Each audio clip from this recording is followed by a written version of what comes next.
ආයුබෝවන් යථාර්ථවාදීව ලෝකයේ දෙස බලන්නට සත්‍ය සිදුවීම් සම්පින්ඩනයක පුවත් දිගහැරුම ශ්‍රද්ධා රූපවාහිනී 6:30 ප්‍රධාන ප්‍රවෘත්ති විකාශය සමගින් මම ලකිඳු නුවංග ප්‍රථමයෙන් සිරස්තල.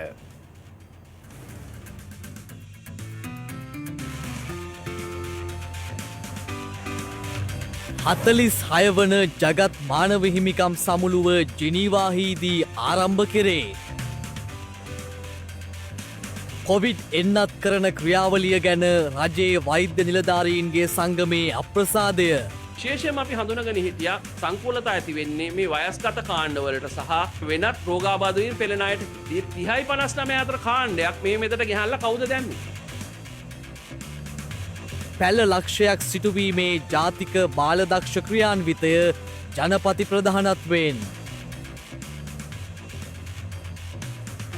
ඇස් කන්නාඩි පැළඳීම සහ කොවිඩ් වැළඳීම අතර ඇති සම්බන්ධතාවයක් හෙළිවේ.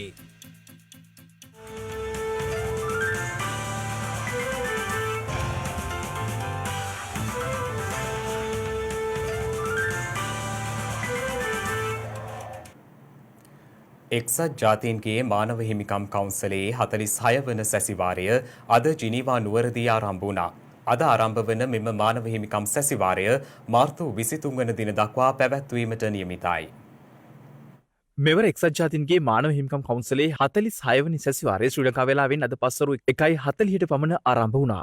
යනුව ඉදිරි දින දෙක තුළ ලෝපුරා රටවල් 130ක නියෝජිතයින් තම රටවල මානව හිමිකම් සුරක්ෂිත කිරීමට ගෙන ඇති පියවර ඉදිරිපත් කිරීමට නියමිතයි.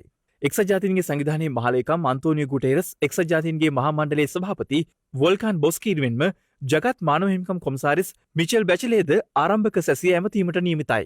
මෙවර ජගත් මානව හිමිකම් මණ්ඩල සැසිවාරයට ශ්‍රී ලංකාව පිළිබඳව යෝජනාවක් ද ඉදිරිපත් කිරීමට කටයුතු කරන අතර මෙරට සංවිධාව වගවීම සහ මානව හිමිකම් ප්‍රවර්ධනය කිරීම සඳහා නව යෝජනාව ඉදිරිපත් කරන බවයි සත්කාරක රටවල් කණ්ඩායම සඳහන් කළේ. ඒ අනුව අදාළ යෝජනාව විවාදයට ගැනීමට නියමිත ඇත්තේ අනිත් දිනේදී. මේ අතර අද ආරම්භ වෙන 46 වෙනි මානව හිමිකම් කවුන්සලේ සැසිවාරයේදී ලංකාවට එරෙහිව යෝජනාවක් සම්මත කර ගැනීම වළක්වා ගැනීම සඳහා ඉදිරි වසර 10ක් සඳහා හෝ ශක්තිමත් වැඩපිළිවෙලක් ඉදිරිපත් කර සමාජික රටවල් 47ක සහාය ලබා ගැනීමට ක්‍රියා කළ යුතු බවයි ශ්‍රී ලංකා මානව හිමිකම් කොමිසමේ හිටපු සභාපති මහාචාර්ය ප්‍රතිභා මහනාම හේව මහතා සඳහන් කළේ. දැන් තත්ත්වය තමයි ලංකාවට එරෙහිව 31 යෝජනාවට සම අනුග්‍රහයක දක්වමින් දායක වුණ තවත් රටවල් තියෙනවා. ඒකේ ඉන්නවා මහා බ්‍රිතාන්‍ය, කැනඩාව, මලාවි කියන රටවල් 6 එකතු වෙලා මේ අවස්ථාවේදී එක්සත් ජාතීන්ගේ මානව හිමිකම් පිළිබඳව මේ කවුන්සිලේ ලේකම් කාර්යාලයට තවත් යෝජනාවක් බාර දෙන්න පිඹුරුපත් අඳමින් ඉන්නවා. එතකොට ඒ අය දෙන යෝජනාව තමයි අර මිෂෙල් බැච්ලේ මැතිනියගේ වාර්තාව පදනම් කරගෙන ශ්‍රී ලංකා හමුදාව යුද අපරාධ කරා ඒ බවට පිළිගත් සාක්ෂි තියෙනවයි කියලා අන්තර්ජාතික අපරාධ අධිකරණය වෙත තල්ලු කරන්න තමයි උත්සාහ කරන්නේ. ලංකාවෙන් මේක ප්‍රතික්ෂේප කරනවා වගේම හොඳ දල සැලැස්මක් ඉදිරිපත් කළා අපිට හිතවර රටවල් අපි නම්ම ගන්න ඕනේ. ලංකාව බේර ගැනීම සඳහා දේශහිතයිශී සියලු දේශපාලන පක්ෂ දැන් ඉදිරියට එන්න ඕනේ. ඇවිල්ලා ලංකාව වෙනුවෙන් හඬ නගන්න ඕනේ. මොකද යුද අපරාධ සම්බන්ධව රණවිරෝ බේරා ගන්නවයි කියලා සියලුම දේශපාලන පක්ෂ නායකයන් කියනවා නම් එකට ඉඳගෙන මේක කියන්න පුළුවන් නම් සියලුම බටහිර රටවල් අපිට දිනා ගන්න පුළුවන් මේ අවස්ථාවේදී. විදේශ අමාත්‍යාංශය ඇත්තටම කළ යුතු මූලික දේ තමයි ජිනීවා ඉන්න එක්සත් ජාතීන්ගේ මානව හිමිකම් කවුන්සිලේ 47ක් තියෙන රටවල්. 47ම තානාපතිවරු තනිව ගිහිල්ලා දැනුවත් කිරීමේ වගකීමක් තියෙනවා. දේශප්‍රේමී සංවිධාන ලංකාවේ ඉන්නවා. ස්විට්සර්ලන්තේ ඉන්නවා. ලන්ඩන් ඉනිෂියේටිව් තියෙනවා. ඒ සංවිධාන වලින් එන මතය ඒ වගේම නෙස්බි සාමිවරයා විසින් ඉදිරිපත් කරපු වාර්තා තියෙනවා. බොහෝ වාර්තා අපිට වාස්යාගත වාර්තා තියෙනවා. අපි ඒක හරියට මාකට් කරන්න නැති කමයි තියෙන්නේ. මෙතන යන්නේ ඇත්ත වශයෙන්ම මේ ඡන්දයක් වගේ 47 වෙනි ඡන්දේ දිනා ගන්න අපි හොඳ කැම්පේන් එකක් කරන්න ඕනේ. ඒ කැම්පේන් එක කරගහගෙන යන්න වෙලා තියෙන්නේ අද චීනයට සහ කියුබාවට. නමුත් ඒක කරගහගෙන යන්න ඕනේ ශ්‍රී ලංකාවේ විදේශ අමාත්‍යාංශයේ ප්‍රමුඛ නිලධාරීන් විසින් කියලා තමයි මම හිතන්නේ. ඉන්දියාවෙන් ඇනවුම් කරන ලද ඇස්ට්‍රසෙනිකා කොවිෂීල්ඩ් එන්නතේ මාත්‍රා ලක්ෂ 5ක් එළඹෙන බ්‍රහස්පතින්දා ශ්‍රී ලංකාවට ලැබීමට නියමිත බව වැඩපළන සෞඛ්‍ය අමාත්‍ය මහාචාර්ය චන්න ජයසුමන මහතා තහවුරු කළා.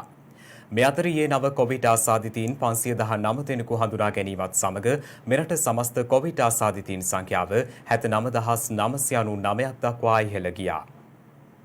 ඊයේ දිනෙන් වාර්තා වූ කොවිඩ් මරණ 10 අතරට කාන්තාවන් 3 දෙනෙක් සහ පිරිමි පුද්ගලයින් 7 දෙනෙක් අයත් වන බවයි සෞඛ්‍ය සේවා අධ්‍යක්ෂ ජෙනරාල්වරයා සඳහන් කළේ. මියගිය පුද්ගලයින් අතර කොළොන්නාව වැල්ලවත්ත කළුතර වස්කඩුව සහ බිබිලි යන ප්‍රදේශවල පුද්ගලයින් වනවා. එමෙන්ම ගුරුතලාව පිටකෝට්ටේ කුඩාගල්ගමුව රත්මලාන සහ හැටන් ප්‍රදේශවල පුද්ගලයින්ද ඒ අතර වන බවයි රජයේ ප්‍රවෘත්ති දෙපාර්තමේන්තුව නිවේදනය කළේ. මියගිය පුද්ගලයින්ගෙන් දෙදෙනෙක් නිවෙස්වලම මියගොස් ඇති අතර තවත් අයෙක් රෝහල්ගත කරන විට මියගොස් ඇති බවයි සඳහන් වන්නේ.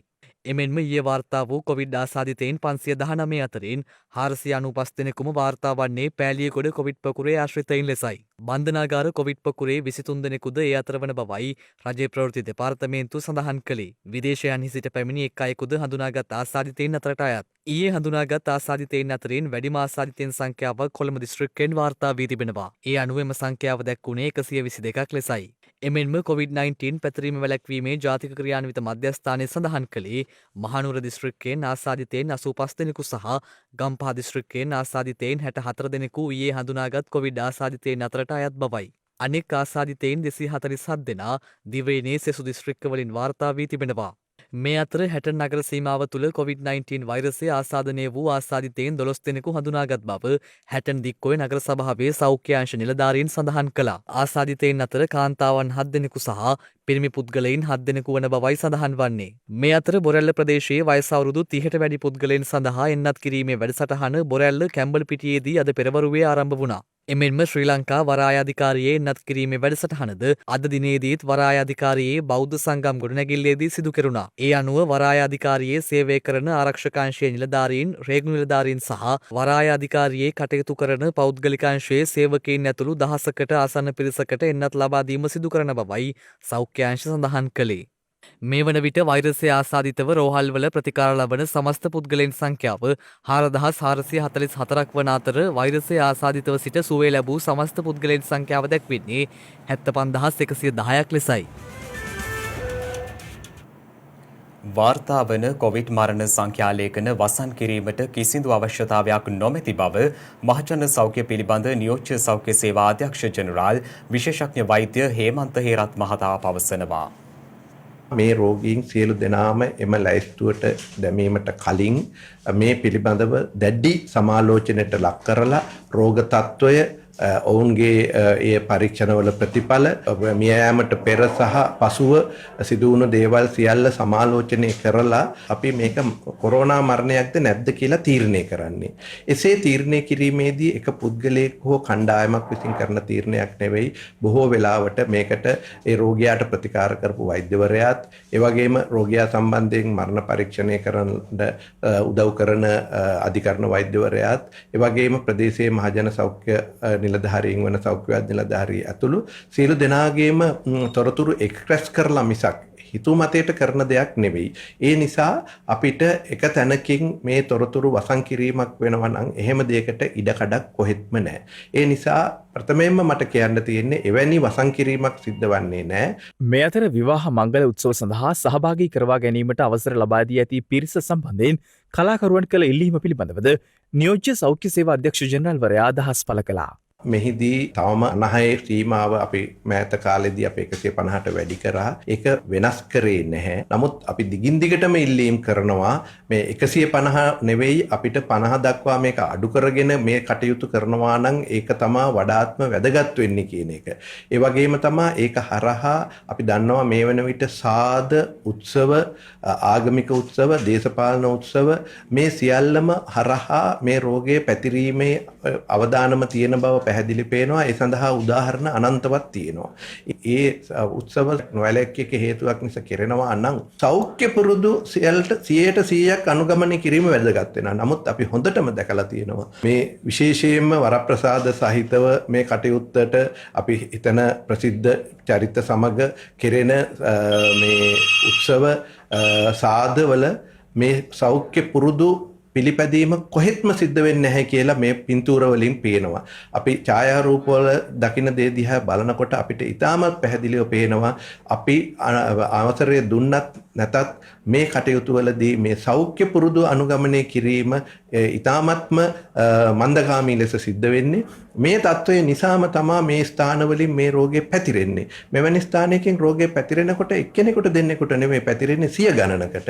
ඉතින් ඒ නිසා තමා අපි සියලු දෙනාගෙන්ම ඉල්ලා සිටින්නේ හැකි පමණ මේ කාල සීමාව තුළ අනවශ්‍ය උත්සව සාද ආදිය පැවැත්වීමෙන් වැළකී සිටීමටත් කරන හැම අවස්ථාවකම 100% අසෞඛ්‍ය පුරුදු පිළිපැදීම අත්‍යවශ්‍යයි කියන එක. මරණ සහ සංකූලතා වළක්වා ගැනීමට ප්‍රමුඛතාවයේදී සකස් කළ එන්නත් කරන වැඩපිළිවෙල මෙවන විට අක්‍රමවත් තත්වයකට පත්ව ඇති බව රජයේ වෛද්‍ය නිලධාරීන්ගේ සංගමය පවසනවා. එම සංගමයේ සංස්කාරක වෛද්‍ය හරිත අලුත්ගේ මහතා පැවසුවේ එය කාගේ අනුදැනුම මත සිදු වූයේද යන්න පිළිබඳ ප්‍රශ්නයක් පවතින බවයි. එන්නත හරහා සමාජයට ආරක්ෂාවක් දෙන්න කොච්චර ප්‍රමාණයක් සමාජයේ ජීවත් වෙන අයට එන්නත් දෙන්න ඕනද කියලා 60ද 70ද ඒ පිළිබඳ සංවාදයක් තියෙනවා. ඒ සඳහා වන ඊටාම විස්තරාත්මක සහ ඊටාම විද්‍යාත්මක ප්‍රවේශයක් ඔස්සේ හදපු සැලසුම් සහගත වැඩසටහනක් අපි ජනවාරි 15 වෙනිදා හදලා රටට ඉදිරිපත් කළා. විශේෂඥ උපදෙස් අරගෙන තාක්ෂණික කමිටු නිර්දේශ අරගෙන හදලා ඒක ලෝක සෞඛ්‍ය සංවිධානයටත් ඉදිරිපත් කළා. ඒතර ඒ වැඩපිළිවෙල පිළිබඳ සලකලා බලලා තමයි ලෝක සෞඛ්‍ය සංවිධානය අපේ රටේ ජනගහනයෙන් 120කට කොවැක්ස් වැඩපිළිවෙල යටතේ නොමිලේ 120ක් එන්නත් මාත්‍රා දෙනවයි කියන කතාබහ තහවුරු වුණේ. නමුත් දැන් අපිට දකින්න අවාසනාවන්ත තත්ත්වය තමයි මේ විදිහට සියලු දෙනාගේම එකඟතාවය සහිතව මරණ සහ සංකූලතාව අවම කර ගැනීම සඳහා ප්‍රමුඛ තැන දීලා සකස් කරපු වැඩපිළිවෙල කාගේ අනුදැනුම පිට මේ විදිහේ අසංවිධානාත්මක සහ අක්‍රමවත් විදිහේ වෙනසකට භාජනය වුණේ කියන එක අපිට පැහැදිලි නැහැ. තාම පැහැදිලිව කිව්වා 30ට වැඩි ඕනම කෙනෙකුට එන්නත දෙනවයි කියලා. දැන් මෙච්චර දවසක් ඒක නෙමෙයි කියුනේ. ඒතර තාම හැබැයි වසංගත රෝග විද්‍යාංශයේ පැත්තෙන් ඒක පැහැදිලි කිරීම ඇවිල්ලා නැහැ. දැන් හොඳම උදාහරණේ බස්නාහිර පළාත තුළ මේකේ ප්‍රමුඛතාව දීලා යනකොට බස්නාහිර පළාතේ සෞඛ්‍ය වෛද්‍යධාරීන් ඊටාම දැඩි දුෂ්කරතාවයන්ට මුහුණ දුන්නා. කවුද මේ ප්‍රමුඛතා කණ්ඩායම? මේ හඳුනගන්නේ කොහොමද? ඒ පිරිස කොහොමද වෙන් කරගන්නේ කියන ප්‍රශ්නේ මතුවුණා. ජාතික මට්ටමින් මාර්ගෝපදේශයක් නිකුත් වෙලා නැහැ. වසංගත රෝග විද්‍යාංශයක් තියෙනවද නැද්ද කියලා දන්නෙත් නැහැ. ජනතාව එක පැත්තකින් අතරමං වෙලා තියෙනවා. දැන් ඇමතිවරු විවිධ ප්‍රකාශ කරනවා 60ට වැඩි ඕන කෙනෙකුට ගන්න පුළුවන් කියලා. කොහෙන්ද ගන්නෙ? කොහොමද ගන්නෙ? කොහේ හරි ලියාපදිංචි වෙන්න ඕනද? මං කොහෙටද යන්න ඕන?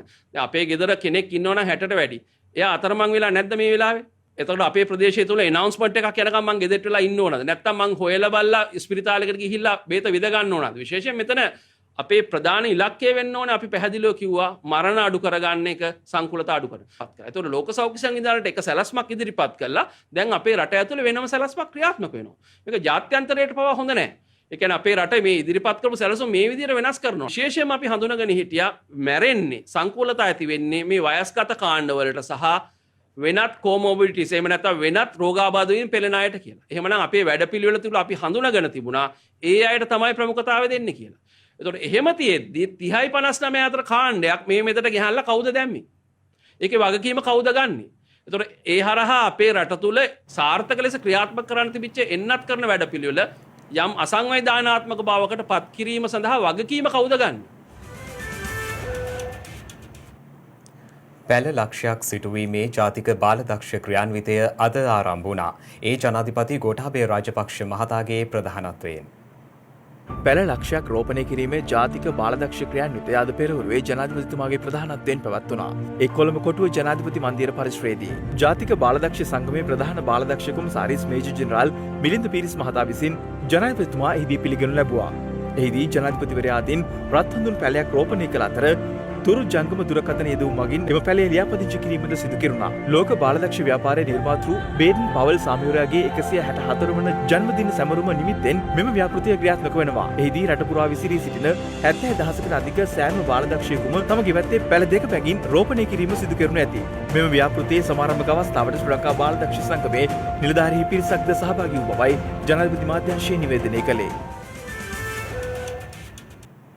මාර්තු 1 වනදා සිට 10 වනදා දක්වා පැවැත්වීමට නියමිත සාමාන්‍ය පෙළ විභාගයේ ප්‍රතිඵල ජුනි මාසය වන විට ලබා දීමට අපේක්ෂා කරන බව අධ්‍යාපන අමාත්‍ය මහාචාර්ය ජී.එල්. පීරිස් මහතා පවසනවා. ඒ අනුව එම දරුවන්ගේ උසස් පෙළ පන්ති ජූලි මාසයේ සිට ආරම්භ කිරීමට සැලසුම් සකස් කර ඇති බවයි අමාත්‍යවරයා වැඩිදුරටත් සඳහන් කළේ. එන සතියේ පැවැත්වෙන අධ්‍යාපන පොදු සහතික සාමාන්‍ය පෙළ විභාගය. දැන් මේ විභාගයට දින නියම කෙරෙලා තිබෙනවා. ඒක පැවැත්වෙන්නේ මාර්තු 1 වෙනිදා සිට ධාවනදා දක්වා. දෙවයින පුරාම අපේක්ෂකයන් 6,22,305 දෙනෙක් අපේ දූ දරුවන් මේ විභාගයට පෙනී සිටිනවා. COVID-19 ආසාදිත අපේක්ෂකයන් සඳහා සෑම දිස්ත්‍රික්කයේම විශේෂ මධ්‍යස්ථාන දෙක බැගින් අපි ස්ථාපිත කරලා තිබෙනවා. කොළඹ දිස්ත්‍රික්කයේ වැනි දිස්ත්‍රික්කයකට භාගයට එම විශේෂ මධ්‍යස්ථාන දෙක ප්‍රමාණවත් නොවීමට පුළුවන්. එවන් අවස්ථාවලදී ඊට වඩා විධිවිධාන සකස් කරලා තියෙනවා. අපේ ප්‍රධාන අරමුණ තමයි මේ දූ දරුවන්ගේ කාලය නාස්ති වෙන්නේ නැතිව අධ්‍යාපන කටයුතු අඛණ්ඩව කර ගැනීමට පුළුවන් වන පරිදි COVID-19 මැදේ පවා එහෙම සතුටුදායක වැඩපිළිවෙලක් යොදා ගැනීමයි. අපි බලාපොරොත්තු වෙනවා මේ මාර්තු මාසයේ ඉඳන් 10 දක්වා පවත්වනු ලබන මෙම විභාගයේ ප්‍රතිඵල ජූනි මාසයේ වෙනකොට නිකුත් කිරීමට. එතකොට ජූලි මාසයේ පුළුවන් වෙනවා උසස් පෙළ පන්ති පටන් ගැනීමට.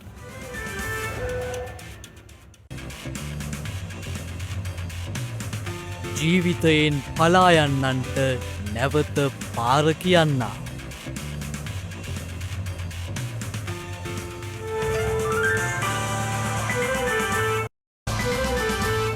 ශ්‍රද්ධාපුවත් ඔබ වෙත ගෙනීමේ ප්‍රධාන අනුග්‍රහය. සෞභාග්‍ය සුවඳකෝරු ආසිරිමල් වස්සන සුමුදු සුවඳ.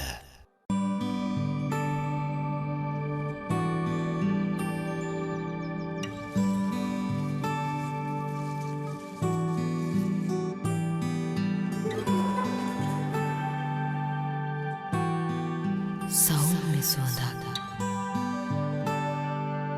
අපූරු පිරිත් සුවඳක්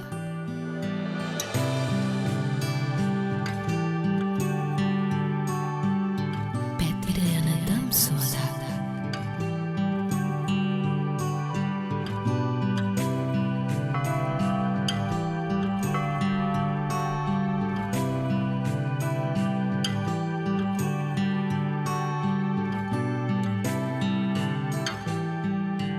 සිත නිවාලන සුවඳක් සෞභාග්‍ය සුවඳකෝරු ආසිරිමල් වස්සන සුමුදු සුවඳ.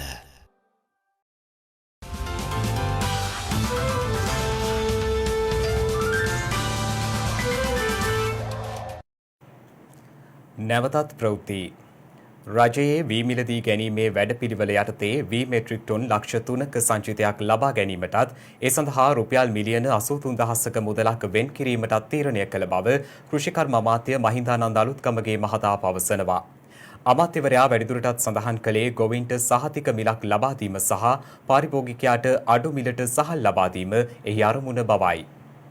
එක් කාලයක් මෙහෙම දෙයක් කරේ නෑ. මේ පළවෙනි වතාවට තමයි ආණ්ඩුව වී සංචිතයක් තියාගන්න. ඉතින් මේ ටික ගත්තට පස්සේ තමයි මේ පාලනයට අපේ ඉලක්කය ලැබෙන අලුත් අවුරුද්ද. ඒ නිසා අපේ පසුගිය කන්නේ වී දැන් තමයි මිලදී ගන්න. රජය පළමු වතාවට මෙට්‍රික් ටොන් ලක්ෂ 3ක වී සංචිතයක් ගන්න තීන්දුව කළා තියෙනවා. මේ සඳහා ඉතිහාසයේ දැවැන්තම ආයෝජනය මිලියන 23,000ක් මේකට වෙන් කරලා තියෙනවා. මේක අපේ බලාපොරොත්තුව තමයි ගොවියට සහතික මිලට වී ලබා දීමත් පාරිභෝගිකයට සහතික මිලට සහල් ලබා දීම. මේ සඳහා අපි පාවිච්චි කරන්නේ සමස්ත ගොවියන්ගෙන් 24%. ඒකෙනුත් 10%. මේක තමයි සිම්පල් එරික් පැටි. එදා වී ටික ගොවියට විකුණ ගන්න බැරි වුණා. අද සහතික මිල ගොවියට ලැබිලා තියෙනවා. ඒ නිසා මේ අවුරුද්දේ හාල් නිෂ්පාදනයේ ඉතාම ඉහළ වී අලෙවි මණ්ඩලය වී මිලදී ගත්තා වගේම මේ අඩු මිලට වී විකුණන යාන්ත්‍රණයක් අපි ළඟට තියෙන්නත් එපා. අපි සාමාන්‍ය කඩේකට දැම්මොත් ඒගොල්ලෝ වැඩිපුර විකුණන්න පුළුවන්. හැබැයි අපිට පුළුවන් අපේ යාන්ත්‍රණයක් තියෙනවා රටේ සමුපකාර පද්ධතිය තහ සතොස. ඒ නිසා අපිට මිල නියම කරලා මේ මිලටම විකුණන්න කියලා කියන්න පුළුවන් ඒගොල්ලන්ට. ඒතර අපි ළඟ ලොකු යාන්ත්‍රණයක් තියෙනවා. වී මිලදී ගත්තා වගේම පාරිභෝගිකයට ගන්න ඒ අමතර දිලිඳු පවුල් වලටත් ඒ අයටනේ ගොඩක්ම අමාරුව තියෙන්නේ. ඒ අයටත් ලබා දීමේ අපේ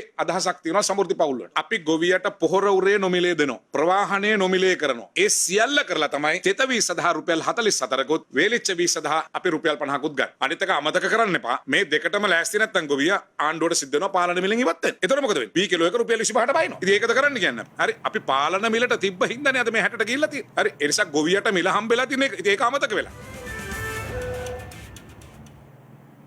පාස්කු ඉරිදා ප්‍රහාරය පිළිබඳ ජනාධිපති පරීක්ෂණ කොමිෂන් සභා වාර්තාව අධ්‍යයනය පිණිස පත් කළ සය පුද්ගල කමිටුවට පුළුල් කාර්යභාරයක් පැවරී ඇති බව ජනාධිපති මාත්‍යාංශය පවසනවා. ඒ අනුව මෙවන් මහා පරිමාණ ජාතික ව්‍යසනයන් නැවත ඇතිවීම වළක්වා ගැනීම සඳහා ජනාධිපති පරීක්ෂණ කොමිෂන් සභාව නිර්දේශ කර ඇති පරිදි පාර්ලිමේන්තුව අධිකරණය නීතිපති දෙපාර්තමේන්තුව ආරක්ෂක හමුදා රාජ්‍ය බුද්ධ්‍යංශ ප්‍රමුඛ විවිධ ආයතන සහ බලධාරීන් ගත යුතු පියවර ඇතුළත් සමස්ත ක්‍රියාදාමය හඳුනා ගැනීම සහ නිර්දේශ ක්‍රියාත්මක කිරීම එහි ප්‍රධාන ස්ථානයක් ගන්න බවයි ජනාධිපති මාධ්‍යංශය නිකුත් කළ නිවේදනයෙහි දැක්වෙන්නේ. මෙකී නිර්දේශ සාර්ථකව ක්‍රියාත්මක කිරීමට තනි ආයතනයකට හැකියාවක් නොමැති බවයි මෙම නිවේදනයෙහි දක්වා ඇත්තේ. ඒ අනුව පාස්කු ඉරිදා ප්‍රහාරය විමර්ශනය කළ ජනාධිපති පරීක්ෂණ කොමිසම 2019 දී පත් කරන ලද්දේ පසුගිය රජය විසින්. පාස්කු ඉරිදා ප්‍රහාරය ජාතික ආරක්ෂාවට හා ස්ථාවරත්වයට ආර්ථිකයට ආගමික සහජීවනයට හා සමාජ ජීවිතයට අතිශය අනර්ථකාරී බලපෑමක් සිදු කළ සිදුවීමක් බව වත්මන් රජය නිගමනය කර තිබෙනවා. ඊට මුල් වූ පසුබිම රටේ ස්වාධීනත්වයට හා ස්ථාවරත්වයට හානි කර බාහිර මැදිහත් වීම වලටද ඉඩ ප්‍රස්තාව විවෘත කර තිබෙනවා. ශ්‍රී ලංකා රාජ්‍ය ඇතුළත සාමය සහ ආරක්ෂාව මෙන්ම ආර්ථික සමෘද්ධිය සහතික කිරීමට නම් මෙවැනි අන්තවාදී ප්‍රචණ්ඩත්වයක් නැවත ඇතිවීමට තිබෙන සියලු ඉඩකඩ අවුරාලිය යුතු බවයි ජනාධිපති මාධ්‍යංශය නිකුත් කළ නිවේදනයෙහි දැක්වෙන්නේ. ඒ සඳහා ආගමික අන්තවාදය සහ එහා බැඳුණු ත්‍රස්තවාදී ප්‍රචණ්ඩත්වය ජන කොටස් අතර වෛරය අවුලුවන ප්‍රකාශ මෙබඳු කණ්ඩායම් වලට විදේශ මුදල් ආධාර ලැබීම මුලින්ම නතර කිරීම අවශ්‍ය වන බවයි එම නිවේදනයෙහි දැක්වෙන්නේ. මෙකී පළල් පරමාර්ථ සපුරා ගැනීමට නම් ඒ රාජ්‍ය ආයතන සහ බලධාරීන් කළ යුතු දේ සහ එකිනෙක කාර්යයට දිය යුතු ප්‍රමුඛත්වයේ ජනාධිපති පරීක්ෂණ කොමිෂන් සභාව හඳුනාගෙන තිබෙනවා. නිර්දේශිත ක්‍රියාමාර්ග ගැනීමට පවතින පරිපාලන ව්‍යුහය ප්‍රමාණවත් නොවන්නේ නම් පරිපාලන යන්ත්‍රයෙහි අවශ්‍ය වෙනස්කම් සිදු කළ යුතු තිබේ. ජනාධිපතිතුමා පත් කළ පාර්ලිමේන්තු කමිටුවට පැවරී ඇති වගකීම පාස්කු ප්‍රහාරය පිළිබඳ ජනාධිපති පරීක්ෂණ කොමිෂන් සභාව වාර්තාවේ අන්තර්ගතය ගැඹුරින් අධ්‍යයනය කොට නැවත මෙවැනි විපතක් ඇතිවීම වළක්වා ගැනීමට සහ ශ්‍රී ලංකාවේ දිගුකාලීන සාමය ආරක්ෂාව සහ ස්ථාවරත්වය සහතික කිරීමට ක්‍රියාත්මක යුතු ආකාරය වාර්තා කිරීමයි. පාස්කු ඉරිදා ප්‍රහාරය පිළිබඳව ජනාධිපති පරීක්ෂණ කොමිෂන් සභාවේ වාර්තාවේ නිර්දේශ අනුව චූදිතයනට නඩු පැවරීම සහ විභාග කිරීම සම්මත යුක්තිය පසඳලීමේ පටිපාටි ප්‍රකාරව සිදුවනු ඇත. ඊට මැදිහත් වීමක් පාර්ලිමේන්තු කමිටුවෙන් අපේක්ෂා නොකරන අතර පරීක්ෂණ කොමිෂන් සභාව වාර්තාවට මැදිහත් වීමක් පාර්ලිමේන්තු කමිටුවෙන් අපේක්ෂා නොකරන අතර පරීක්ෂණ කොමිෂන් සභාව වාර්තාවට අලුතින් නිර්දේශ කිරීමටද කමිටුවට අයත් නොවන බවයි එම නිවේදනයෙහි දැක්වෙන්නේ. යනුව සත්‍ය එසේ වුවද පාර්ලිමේන්තු කමිටුවේ කාර්යභාරය පිළිබඳව වැරදි මතයක් සමාජගත කිරීමට ඇතැම් පිරිස් උත්සාහ කරමින් සිටින බවයි ජනාධිපති මාධ්‍යංශය නිකුත් කළ නිවේදනයෙහි දැක්වෙන්නේ. සයපුද්ගල කමිටුවේ සමාජිකයින් තෝරාගනු ලැබුවේ ඔවුන්ගේ දේශපාලන පරිණත භාවය, පළපුරුද්ද, විවිධ ශේෂ්ත්‍රවල ඉහළ දැනුම වැනි සාධක සැලකිල්ලට ගනිමින් බවයි එම නිවේදනයෙහි වැඩිදුරටත් දැක්වුණේ. මනුෂ්‍යත්වයෙහි වටිනාකම් හැඳිනගත් තැන මනුෂ්‍යත්වය මතු වූ කතාවක් මේ. ජීවිතයක අවසාන බලාපොරොත්තුව බවට පත් වූ මේ සුන්දර මිනිසා ජීවිතයෙහි යථාර්ථය මැනවින් කියා දෙනවා. අපේ ජීවිත කාලය පුරාවටම ඔවුන් කවුරුන් දෙයන්න හෝ ඔවුන් යන්නේ කොතැනට දෙයන්න ගැන සිතුවිල්ලකින් තොරව දහස් ගණන් දෙනා අප නිරන්තරයෙන් පසු කර යනවා. එහෙත් එක් සරල අන්තර් ක්‍රියාකාරීත්වයකින් කෙනෙකුගේ ජීවිත ගමන් මඟ සම්පූර්ණයෙන්ම වෙනස් කළ හැකි. ඔහුත් එවන් අයෙක්. අන් අයගේ වෙනස් වන්නට තිබූ ජීවිත සාර්ථක ලෙස වෙනස් කළ අයෙක්. නමින් චෙන්සි ජීවත් වෙන්නේ චීනයේ නැන්ජිං නගරයේ. නැන්ජින් නගරයේ ජීවත් වන ඔහු ගමන් බිමන් යන විට පසුකර යන පාලමක් තමයි යැන්සි ගංගා පාලම. දිනකට වාහන 80,000ක් සහ දුම්රිය 200ක් පමණ රැගෙන යන මෙම පාලම බොහෝ ජීවිත කතාවල අවසානය සනිටුහන් කරනවා.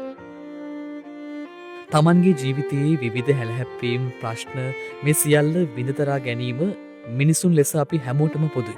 දහසක් ගැටලු මැද සැනසීමක් සොයන්නට අපි නිතරම උත්සාහ කරන්නේ ජීවිතයට විරාමයක් හෝ නොගෙන. නමුත් ඒ අතරිනුත් මේ සියල්ල දරාගත නොහැකි වූ තැන මිනිසුන් බොහෝ ප්‍රමාණයක් ජීවිත විරාමයකට නොගොස් ජීවිත අවසානයකට යන්න තීරණය කරන්නේ ජීවිතයේ වටිනාකම ගැනද නොසිතමි. එවන් තනිවුණ ගැටලු මැද හිරවුණ චීනයේ බොහෝ පිරිසක් නතර වන තැන තමයි යැන්සි ගංගා පාලම. ඔවුන් එසේ නතර වෙන්නේ ජීවිතයෙන් සමුගැනීමේ අරමුණින්. නිතර මේ පාලම හරහා ඇවිද යන චෙන්සි එවන් මිනිසුන් හඳුනා ගන්නවා. ඔහු එවන් මිනිසුන්ට පිළිසරණක් වෙනවා. ඒ ඇත්තෙන්ම කොයිතරම් වටිනා වැඩක්ද කිව්වොත් ඔහු බේරාගන්නා ජීවිත අවසානයේදී ලස්සන පරිච්ඡේද සනිටුවහන් කළ බවට උදාහරණද පවතිනවා. නමුත් චෙන්සිගේ වීරත්වය කෙනෙකුගේ ජීවිතය බේරා ගැනීමේ භෞතික ක්‍රියාවෙන් ඔබට යනවා. ඔහු ගැලවීම ලබා දෙනවා. ඒ නොනැවතී ඇතැම් විට ජීවත් වීමට බලාපොරොත්තුවක් මඟ පෙන්වීමක් අවශ්‍යයට ඔහු එය ලබා දෙනවා. එන්න මා සමග ඔබ තනි වෙලා නැහැ. ඔබට ලොකු ශක්තියක් තියෙනවා. චෙන්සි ජීවිතේ නැති කරගන්නට එන අයට බලාපොරොත්තුවක් ලබා දෙනවා. ඔහු මේ වන විට බේරාගත් ජීවිත සංඛ්‍යාව 300කට අධිකයි. ඔහු මේ පාලමාසලම කුලි නිවාසයක ජීවත් වන්නට තීරණය කරන්නේ තවත් ජීවිත රසකට බලාපොරොත්තු ලබා දීමේ අරමුණේ. ඔහු මේ විදිහට බේරාගත් ජීවිත අතර විවිධ මිනිසුන් ඔහුට මුණ ගැසී තිබෙනවා. විටක කෝටිපතියෙක් ලෙස ජීවත් වූ එහෙත් පසුව සියල්ල අහිමි වී ගිය මිනිසෙක්, කිසිදා සාර්ථක විය නොහැකි යයි සිතූ පාසල් ශිෂ්‍යයෙක්, කිසිවෙක් නොමැතිව තනි වූ සමාජ අසාධාරණයට ලක් වූ කාන්තාවන් ඒ අතර වුණා. අවසානයේ චෙන්සිගෙන් ජීවිතය ලද බොහෝ දෙනා තමන්ගේ වටිනා ජීවිතයේ විවිධ සන්ධිස්ථානයන් පසු කරමින් වටිනාම පරිච්ඡේද ලියන්නට වුණා. චෙන්සි තමන්ගේ ජීවිතයට වඩා ඇතැම් විට අනුන්ගේ ජීවිතය ගැන සිතන්නට වුණා. ඔවුනට බලාපොරොත්තු ලබා දෙන්නට වුණා. අවසානයේ ඔහු මෙසේ පවසනවා. මා බේරාගත් පුද්ගලයින් බොහොමයක් ඉන්නවා. හැබැයි ඒ සෑම විටකම මා වීරයෙක් ලෙස මට හැඟෙන්නේ නැහැ. මම තවමත් අසාර්ථකයි. ඒ මගේ කාර්ය බහුලත්වය සහ විවිධ හේතු මත ජීවිත බේරා ගන්නට බැරි වුණු අය නිසා. ඉතින් චෙන්සිගේ සහ ජීවිත බලාපොරොත්තු සුන් කරගත් මිනිස්සු අතර පවතින ගනුදෙනුව තවමත් නිමා වී නැහැ. ඉදිරියටත් ඔහු මේ සුන්දර ගනුදෙනුව තුළ ජීවිත රසක අවසන් බලාපොරොත්තුව බවට පත්වනු ඇති.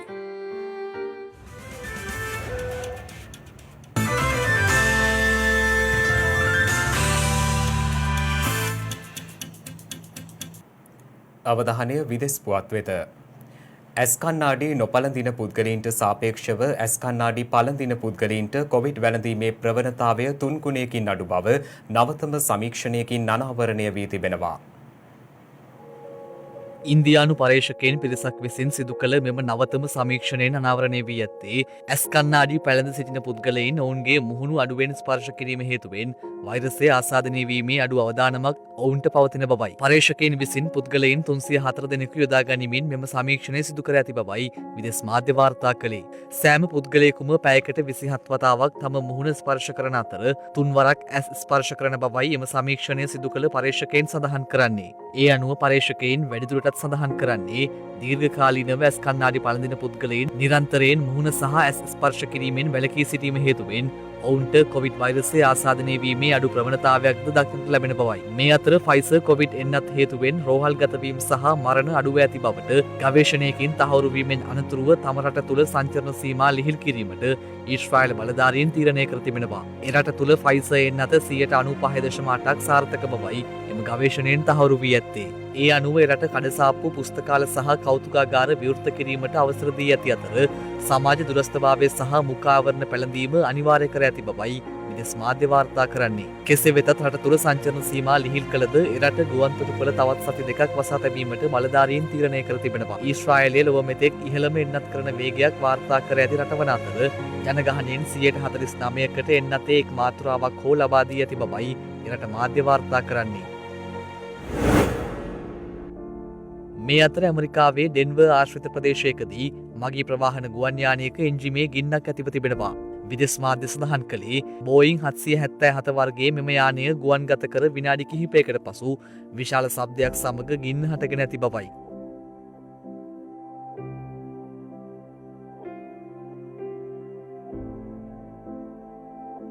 යානයේ එන්ජිම මෙලෙස ගිනි ගැනීමත් සමග එහි කොටස් කිහිපයක් නිවාස මතට පතිත වී තිබෙනවා. එහිදී ගුවන් යානයේ එන්ජිම ගිනිගෙන ක්‍රියාවිරහිත වී ඇති අතර ගුවන් නියමුවාගේ දක්ෂතාවය මත නිරුපද්‍රිතව යානය ඩෙන්වර් ජාත්‍යන්තර ගුවන් තොටුපළට ගොඩ බෑමට හැකිව ඇති බවයි විදෙස් මාධ්‍ය වාර්තා කළේ. එම අවස්ථාවේ ගුවන් යානයේ මගීන් 241 දෙනෙකු ගමන් කර තිබුණා. ඒ අනුව ඇමරිකා එක්සත් ජනපදයේ යුනයිටඩ් එයාර්ලයින් සමාගම සිය සමාගම සතු සියලු බෝයිං 777 වර්ගයේ ගුවන් යානා සේවයෙන් ඉවත් කිරීමට තීරණය කර තිබෙනවා. ඒ අනුව එම සමාගම සතු ප්‍රැට් සහ විට්නි 4000 එන්ජින් සහිත ගුවන් යානා සේවයෙන් ඉවත් කර ඒවායේ කාර්මික දෝෂ වහම සොයා බලන ලෙසයි එරට ගුවන් යාමන ආයතනය යුනයිටඩ් එයාර්ලයින් සමාගමට දන්වා ඇත්තේ.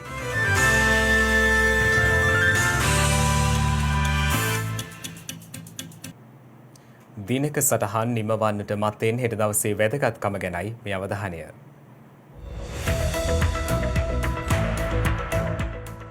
හෙට පෙබරවාරි මාස 23 වනදා ප්‍රමිතිකරණය සඳහා වූ අන්තර්ජාතික සංවිධානයේ හෙවත් ISO සංවිධානය ස්විස්තරලන්තයේ ජිනීවා නුවරදී ආරම්භ කර ඇත්තේ 1947 පෙබරවාරි මාස 23 වන දිනයි.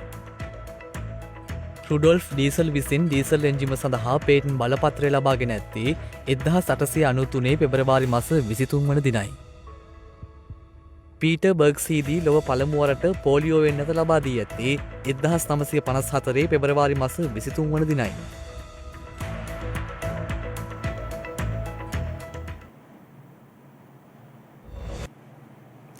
ඒ සමගින් ශ්‍රද්ධා ප්‍රධාන ප්‍රවෘත්ති විකාශය නිමාවට පත්වනවා. හමුවෙමු හෙටත් සවස 6:30ට. තෙරුවන් සරණයි. නමෝ බුද්ධාය. මෙවැනි වැදගත් පුවත් නැරඹීම සඳහා ශ්‍රද්ධා TV News YouTube චැනලය සබස්ක්‍රයිබ් කර සීනුව සලකුණු වන්න.